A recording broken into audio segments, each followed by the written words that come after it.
जब हम यहाँ की जमहूरियत के बारे में बात करेंगे तो यहाँ 3 टायर सिस्टम है। एक तो असेंबली इलेक्ट होती है, वो गवर्नमेंट बनाती है, फिर डिस्ट्रिक्ट डेवलपमेंट बोर्ड्स की बात होती है और फिर पंचायत और म्यूनिसिपैलिटीज की बात होगी। 9 महीने इनको होने को है, अभी तक इन्होंने कोई बात की पंचायत इलेक्शंस की, म्यूनिसिपल इलेक्शंस की। क्यों? ये नहीं चाहेंगे इलेक्शंस करना, क्योंकि इस वक्त पंचायत का जो फंड आता है वो एमएलए के मशवरे पे होता है, इसके नेशनल कॉन्फ्रेंस के कारकुनों के मशवरे पे होता है। गाँव वालों की पार्टिसिपेशन उसमें नहीं है। ये डेमोक्रेसी के मुनाफी है। तो हम चाहते हैं इनको अगर एतमाद होता, इनको अगर जमहूरियत पे भरोसा होता, इन्होंने इन इंस्टीट्यूशंस को बहाल किया होता। नहीं करने का ये इशूज बेस्ड है।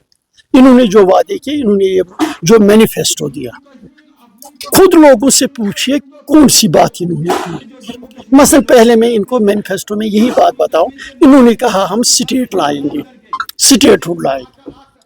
इन्होंने कभी कहा कि हमें रिक्वेस्ट करनी है कहीं से, किसी को मनवाना है, उन्होंने कहा हम दिलवाएंगे। गलत वादा दिया था, नतीजा आज खुद ही कुछ और बातें बता रहे। इन्होंने कहा हम 370 वापस लाएंगे।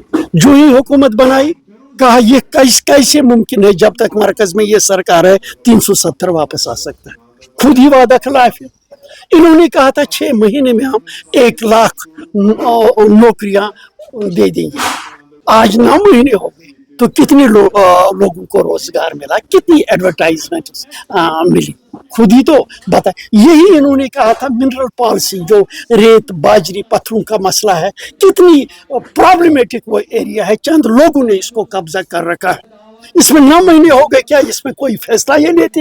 इनके मैनिफेस्टो में था कि हम इसको रिविजिट करेंगे, किया? You can't tell me what I have to do. मेरा है कि हम आवाज उठा रहे हैं। किसने क्या कहा, कौन क्या कहता है, अपनी पार्टी का अपना एक स्टेट है। देखिए, यहाँ आईनी हुकूमतें होती हैं, रीऑर्गेनाइजेशन एक्ट इज देयर, उसमें पावर्स डिफाइंड हैं। गवर्नर के इख्तियारात क्या हैं, सिविल इंतजामिया के इख्तियारात क्या हैं। मुझे एक वाक़ा बताइए जिसमें यहाँ की हुकूमत ने यह कहा होगा कि गवर्नर ने अपने इख्तियारात से तजावुज़ किया। Both are working with in their parameters. तो ये कहना ये सिर्फ पॉलिटिकल गेम है, क्योंकि नेशनल कॉन्फ्रेंस का तरीका है वो हमेशा अपनी नाकामी को दूसरों के सर थोपता है।